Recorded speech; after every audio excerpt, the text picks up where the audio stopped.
Welcome to the next episode of Brandland. I'm your host, Garrett Justice, and today I am joined by Mike Barzacchini, who's the Director of Marketing Services at Harper College in Illinois.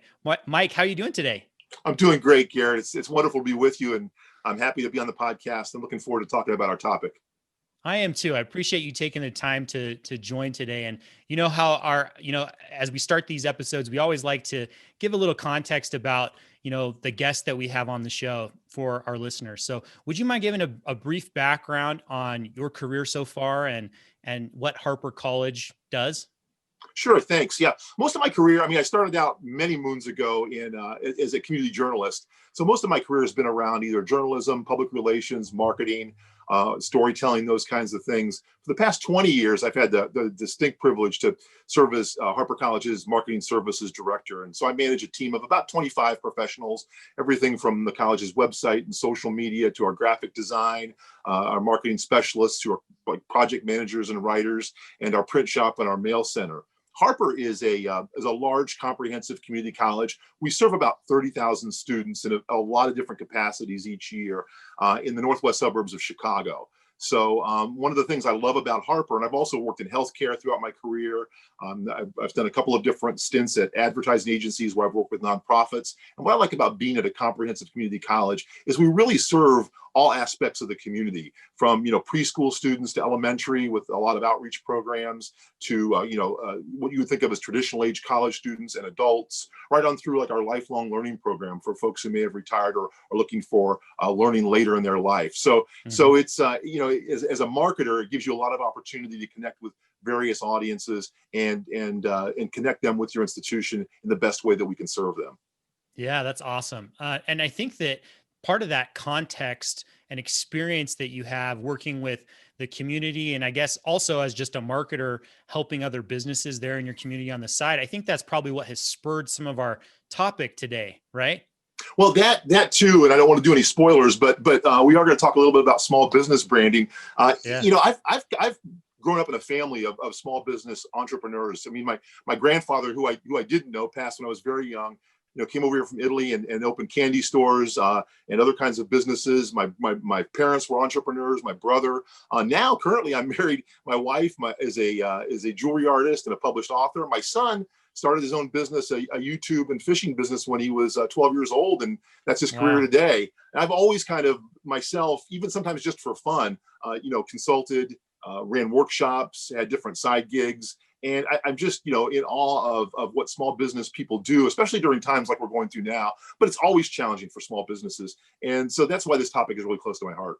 Yeah, I love that. I think I'm cut from the same cloth. I've always had kind of something on the side or something I'm thinking about too. And, I think that that's a huge advantage for marketers, especially like you and I, when you can have something where you can be applying and experimenting with actual marketing tactics on the side and then apply those things in your role. I think especially for marketing leaders, the further you get in your career, the more you kind of move away from the day-to-day tactical and more to the team management oftentimes. And I think that's a way to keep your skills fresh. So I think that's awesome. Yeah, it's important to stay curious, I think. And that's part of what I like about it all. Awesome. Well, you've done a great job kind of seeding our topic today. And so today we, as you and I talked about, what should we talk about today? You kind of mentioned this idea of what can we learn from small businesses about the topic of branding or brand building. And so I'm really excited to dive into this topic. It's not one that we've discussed on any previous episodes. And I'm curious to hear, with your background and experience, what are some of these lessons that you've learned from small businesses with regards to branding and brand building? So I guess to start us out, the first question I have for you is, why should we pay attention to small business branding? From my own personal experience, I mentioned kind of growing up in this atmosphere. So a lot of what I've learned, sure, it's been in school and formal training, but a lot of it I've learned by watching family members and other people close to me go through the joys and the pains of small business, including branding. But, more specifically and more recently, about 5 years ago, my wife and I moved a little bit further out from Chicago. We're in a small town called East Dundee, which is the far northwest suburbs of Chicago. And when we came out here, we noticed there was this resurgence of small businesses going on: bakeries, restaurants, shops, and each one of them came with their own personality, kind of their own thinking about branding, their own value proposition, and their own way to connect to the community. So I took a step back. I mean, I was enjoying the barbecue at Duke's Barbecue. I was enjoying the donuts at Kraft Donuts, the coffee at Uncommon Palate. But I took a farther step back and said, there's something going on here that I can learn from. So I've made friends with a lot of these business owners. I've definitely, been part of their business in terms of spending money on their services and goods. But as a marketer and a brander, I thought, what can I learn from them? And no one knew at that time what businesses were going to be going through now. But as we went into the pandemic earlier this year, just seeing their resilience, their resourcefulness, their dedication to consistency in branding have been lessons that I've tried to pull into my own day to day, and I've used when I've been talking to other folks like yourself about branding and what works and what doesn't. Yeah, I love that. I think that that's totally true. I've noticed that as well, and I'm sure many of our listeners have as well in their own communities, that there has been this resurgence the last few years of small businesses, and the ones who seem to be doing it really well do have strong brands. So I guess to build on that, what do you think the advantages are that small businesses have over large organizations like Harper College or others out there, right? When it comes to branding, what are those advantages that small businesses have? Well, the ones that I see being successful, and this is true of larger companies, but it's harder sometimes at a large organization. Branding takes discipline and branding takes focus. And I think a lot of times in medium to larger size organizations, we enter a branding initiative with all good intentions. And then because there are so many committees or decision makers or whatever it might be to go through, some of that can be watered down. And so I think what I see in small companies that big companies can learn from is that kind of dedication to discipline and consistency over time. You don't change your brand when you're tired of it. You don't change your brand as kind of a seasonal strategy. You stick with what you know best about yourself and what resonates with your customers, and you evolve that and build on it. And I see that, I think, is being something that small businesses have a greater ability to accomplish because there aren't as many decision layers. And I see it reflected into the bigger companies that do branding well. So I think that nimbleness, that focus, that discipline really help when it comes to branding. And that's something I've definitely learned from small businesses. Yeah, I think that's totally true. And if I might add one, I hope I'm not stealing your thunder for some of No. our questions later on. But one of the things that I think is so advantageous for small businesses is their ability to be tightly integrated with the local community. And by doing that, they build trust, right? I've been looking at a lot of research recently on how brand trust is deteriorating across the board, but how consumers expect a higher level of brand trust for all of the brands, businesses that they're interacting with. And I think that naturally small businesses kind of have this built-in trust because the owner, like you go in regularly, you see them, they're people who live in your community. And I think when small business owners realize that and can apply that consistency, in terms of branding, like you talked about, they have the ability to build this lasting trust over time that larger businesses, it's a little bit more difficult for them to do. I think that's a great point. And, that trust really starts, it's relationship building. Like you said, it's knowing your customer or your audience. And that really starts with listening. And, again, I think some of these small business owners that I've really come to admire in our local community, they do such a great job of listening and responding to what they are learning from their customers. And then if you take that and extrapolate it to a larger company, the companies that do great from a branding perspective, they make it customer centric, customer focused. And it starts with some real intentional and strategic listening on their part to understand the changing needs of customers and how they can respond and connect over those. So I Yeah. totally agree with you. I'm Yeah. a big advocate of strategic listening. Yeah, no, I think that I agree. I think that that's an important key. So I guess to build on that, you've kind of mentioned some of these attributes already, but what would you say are the traits or the attributes of small business branding that you really admire?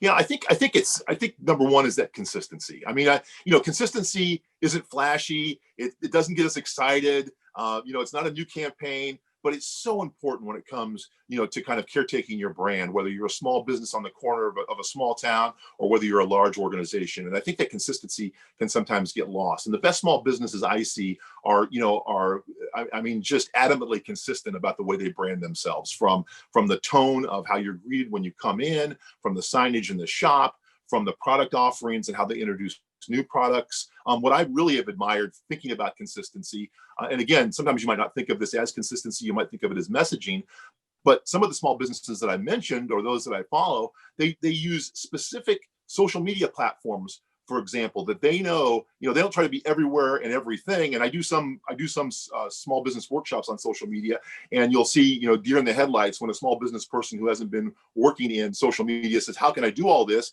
And what I've learned from these businesses is you don't have to.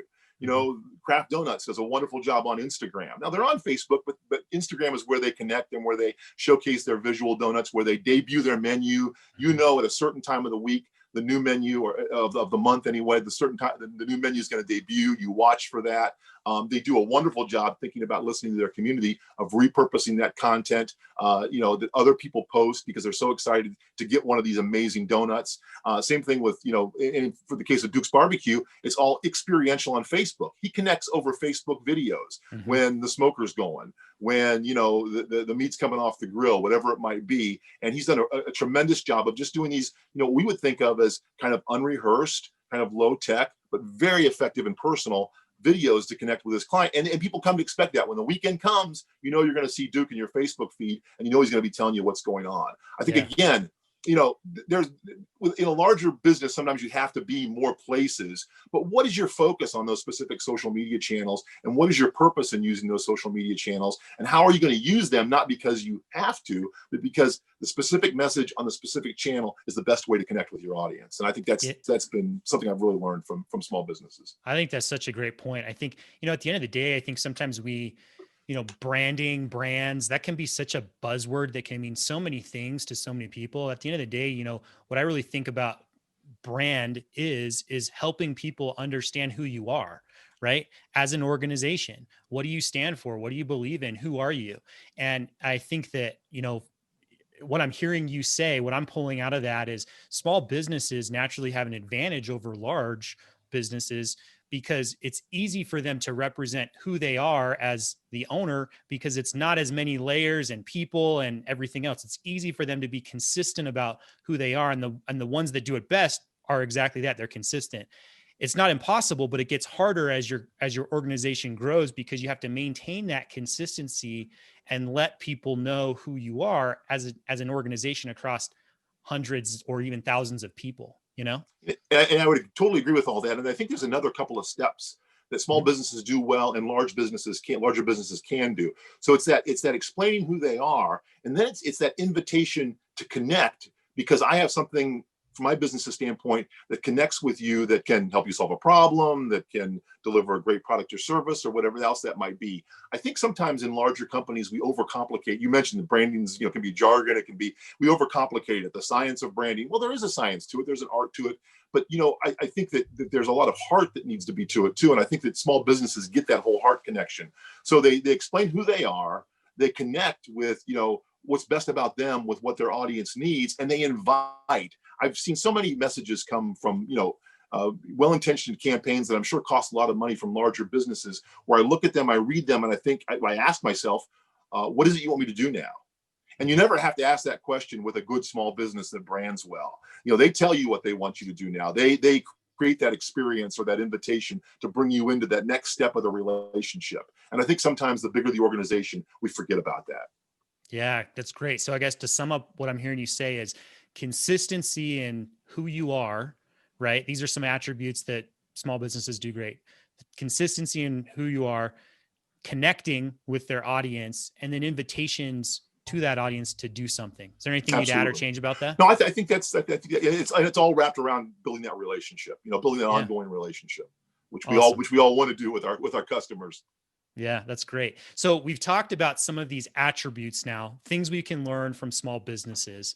This has been kind of the theory behind it. How do we take that and apply that now, especially for the organizations that are mid to large size companies? What are the specific lessons that you think that larger companies or organizations can learn from branding from these smaller businesses?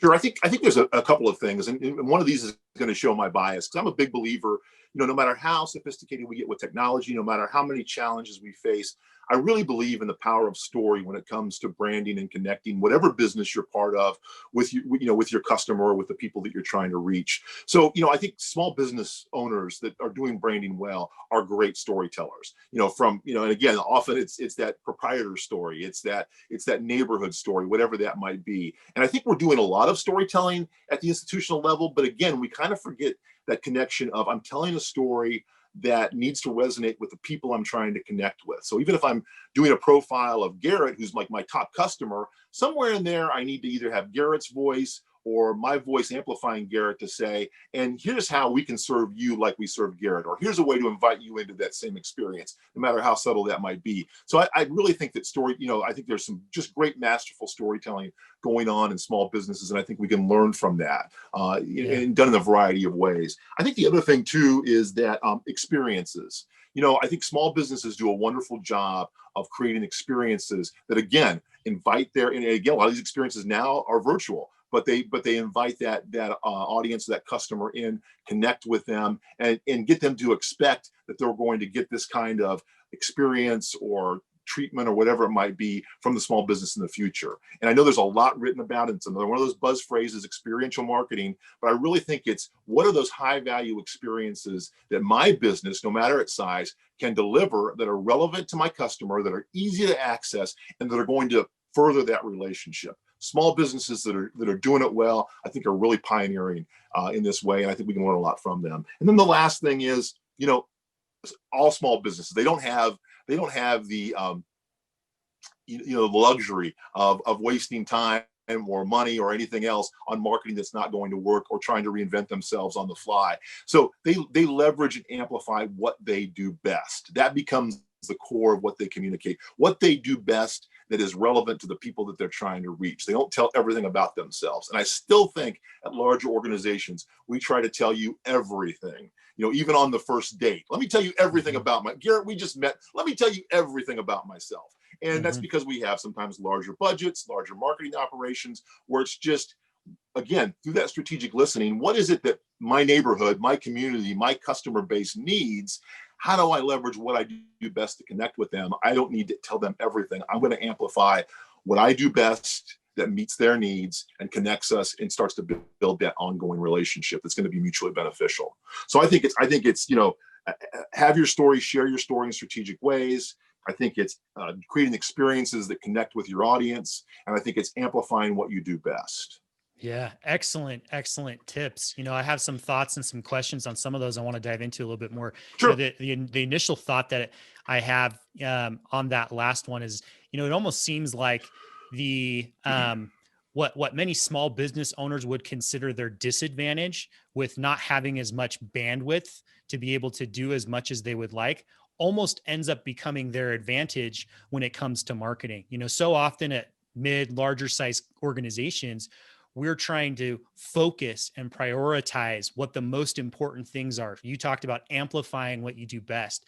And I think that, a lot of times those small business owners can see that lack of bandwidth that they have, or lack of budget or anything else, as a disadvantage. But I think what I'm hearing you say too is oftentimes that can be an advantage. And as a company grows and people, bandwidth, resources, budgets grow, one of the most important things to build a strong brand is prioritization and amplifying what you do best.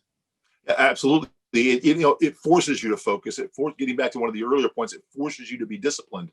And I think, and what I see with the small business owners that really are successful and take such a joy in what they do is they like that discipline. They like that focus. They like not having to worry about 15 different social media channels, launching a TikTok strategy. Why? Because everybody else is doing it. But really trying maybe some different things, narrowing down to what works, and continuing to build on that as they go. Mm-hmm. Yeah, that's great. So I have a question about your first point in you talked about the power of storytelling and how great small businesses tell stories that resonate with their customers, right? My question for you is what do you think limits larger organizations from telling more powerful stories? Where do you think larger organizations get tripped up in the storytelling? Is it that they're talking about themselves more than their customers? Is that they're sharing too much or too little? Like, talk to me a little bit more about how larger organizations could improve their storytelling. Sure. It's a really great question. And it's something that we talk about a lot at Harper College. And so, I think sometimes at large organizations, it is that one of the very first things you said, it's we're telling you too much about ourselves and not linking that to what, we want our audience to know and what can be beneficial to them. But I also think, and there are many large organizations that are doing this extremely well, but I think it's still kind of that curve up yet. We've got some progress, some ways to go. I think that a lot of institutions are telling a lot of stories, but they lack that central storytelling strategy that's linked to their brand strategy, that's linked to their marketing strategy. Everything needs to be intentional. No matter the size of your organization, no matter the size of your budget, everybody's responsible to somebody: shareholders, a board of trustees, a boss, whatever it might be. So, as marketers, we owe it to ourselves to be as strategic and just as a small businesses, as focused as an intentional about making sure that we have a story strategy. So one of the things we did at Harper College is, we create about 4 or 5 years ago, we created, like, they were broad and general themes, but they kind of overarched all the storytelling that we were going to do. And we knew that we needed a certain number of stories under each theme, or at least that crossed some of those themes throughout the course of each year as we did our annual planning. And this wasn't just the marketing department. This was, community relations. It was our fundraisers in the foundation, our alumni affairs, our media relations, all across the board. And even if my job, whatever my job might have been, wasn't actively involved in generating those stories, being aware of those themes knew that I might be on the hunt for those stories that my colleagues could tell, or I might be on the hunt for those stories that are being told that I could amplify, because they strategically linked to specific themes that were linked to specific goals of the organization. And I think there are large organizations that are doing that. And I think those are the folks that are there. And we're still, I mean, believe me, I'm not going to tell you we've written the book and we've got the golden ticket on this. We're learning every day, but I think you have to have that framework and you have to be intentional and strategic about it. Yeah, I think we're all, none of us have that book on it, right? We're all still trying to learn and improve together. And that's why, I love these podcasts where we can talk about these topics that are top of mind. So I wrote down some words that you said here that I think really resonated with me, right? Again, what can we learn from small businesses to apply in improving our brands as larger organizations?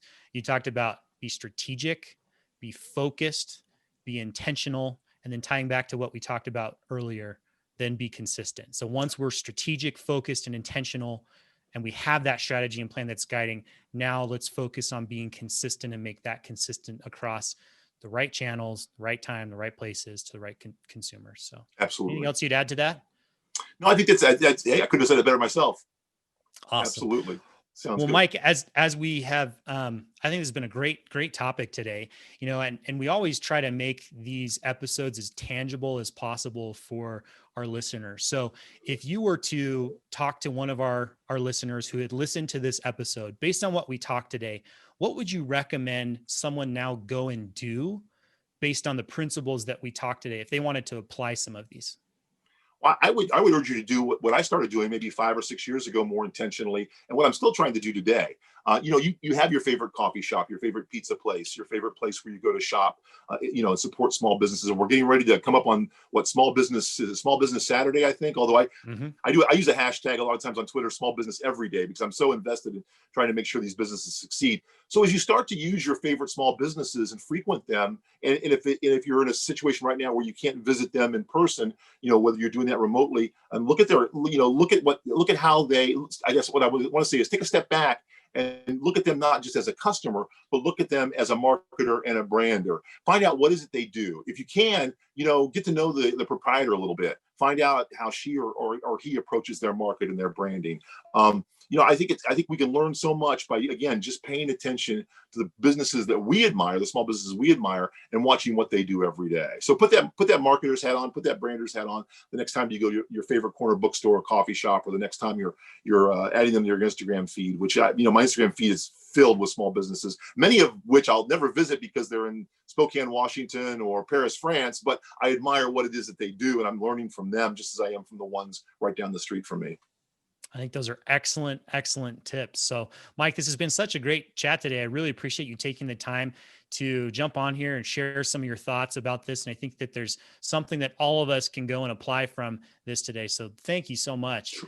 As we wrap up here today, what is the best way if listeners want to get in touch with you and follow up, ask Absolutely. additional questions? What's the best way for them to do that? Well, first, I'd welcome that. And LinkedIn is a great way. And I'm just at Mike Barzacchini on LinkedIn.